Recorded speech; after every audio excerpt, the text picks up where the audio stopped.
Hi, and welcome to LHS News. I'm Elma. And I'm Macy. In this episode, we'll be talking about lifespan development, more specifically, infancy and childhood. Let's take a look at the everyday life of the Elaine family. Taxi, let's go. Grab your bags from your dad. Let's go. Not really. Kinda. We're learning about cool stuff, I guess. What are you learning about?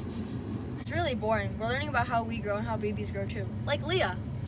I remember when you and Cam were just learning how to walk. Mom and Dad, you're missing out on the most important parts of their development. It's not always about them walking and talking. Do you even know anything about the development of an infant? Of course we do. Just look at all the words Leah can say. She only makes animal sounds. Those are just her developmental norms. Mrs. Bennett taught us that. Hey Leah, what sound does a werewolf make? Oh! Called hollow phrases, like when she says go, no, stuff like that. As a brain surgeon, I know that the first 3 years of life, your brain makes an increasing amount of connection between your neurons. Your neurons also get faster. If you think about it, Leah's growing so big, so fast. Well, duh, kids grow quickest during their first years of life. They don't hit growth spurts until they're like teenagers. Kids meet developmental norms at specific ages. If they don't get all the way there, it can lead to problems in their adolescent years. And how do you know all this? I read the parenting book. So Leah, you know how I don't like being alone? Oh, do I? Mom and Dad need to work on your attachment skills and your stranger anxiety. Stranger what? Learn to be more comfortable with your environment and loosen that strong bond that you have with your immediate family. Ha! She's calling you a mama's boy. Elma, kids learn and grow at different paces. Just look at you and Cam. You're identical twins. You might struggle with separation anxiety now, but he did walk quicker than you did. Yeah, Aunt Elma grew much faster than Cam did. It's because babies grow rapidly during their first year of birth. It happens overnight and rapidly as opposed to steady growth. A bird! There she goes again with her animals. It's those hollow phrases. Give it time and she'll be able to link more words together. Okay, I guess we can suck it up for now. Maybe I should take her to school with me so she can start talking to all my friends. That's a good example of socialization, but they might be a little too old for Leah. Maybe if she went with Cam to school, she wouldn't be making those werewolf sounds all day and act a little bit more ladylike. Leah will learn that she is a girl eventually, though. She does act pretty masculine for a baby. Her body is female, and once the patriarchy takes over with their gender stereotypes for females, don't worry, Dad. I'll make sure to buy her gender-neutral colors so I'm not impressing any style or behavior onto her. Fight against the gender role awareness the patriarchy tries to enforce on us women. Girl power! Alright, honey, go bring Leah into daycare. One, say bye-bye to baby Leah, boo. Bye, Leah! Bye! Oh, God, this is the longest car ride ever. I just want to go home and watch TV. What I told you about TV, Kassie. Can't be watching that stuff too much. But I like Game of Thrones. Talked about this. That show has a lot of negative role models, and we wouldn't want you punching through glass windows, now would we? TV can teach aggression to kids your age. Yeah, Cass, your mom's right. You know, when I was younger, I used to think that trees disappeared after we drove past them. Oh, yeah, that's object permanence. That's when we learn that even though an object is out of sight, it's still there. Another important one is principles of conservation. It's understanding different points of different views. That one takes longer to learn.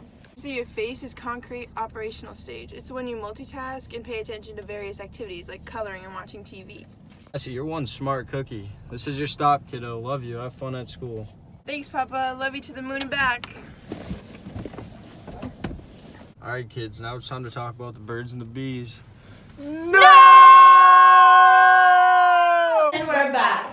After looking at the Elaine family, we can see that Leah is heading into her childhood stages, and Cam and Elma are heading into adolescence.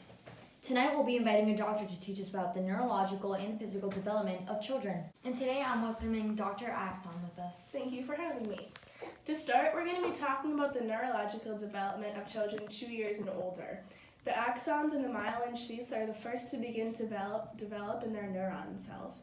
This helps improve function of their PNS and their CNS. What's PNS and what's CNS? The CNS, also known as the central nervous system, is made of the brain and the spinal cord. They have afferent and efferent neurons that help send signals from and to the brain. The PNS, which is also called the peripheral nervous system, is made up of the rest of the body that helps send impulses directly to the brain. So as a kid, what part of our brain develops the most? Well, from newborn to infancy, our visual and auditory cortex synapses develop and become more in depth. But as the years go along, your prefrontal cortex synapse densens even more. Basically, to make a long story short, your vision will go down and your reasoning and your self-recognition will increase. Thanks for answering our questions. Now we'll be inviting our physician. Our next guest is going to be Dr. Patella. She's going to tell us about the motor development of children. I have a question. Yeah. How come babies' heads look so large? Well, babies' heads are unproportionately bigger than their bodies until about 2 or 3 years old when they start growing into their heads. Their brains begin to be 3/4 of their adult size by the time they're age 2, at which point your brain and your head start slowly growing while your body grows increasingly quicker. Wow, that's cool. Isn't it? Another fun fact is that children begin to learn their motor skills increasingly as they get older. They begin by starting with picking things up between their forefinger and their thumb, later learning how to crawl, then walking, and then eventually by the time they're 3 or 4, they can run, jump, and skip and play. By the time that they're age 11, they should be able to perform highly skilled tasks using these skills. Thank you for coming on our show. I learned a lot about the motor development of children. Thank you for having me. You're welcome. And welcome back. Lastly, we'd like to talk about how children keep asking why.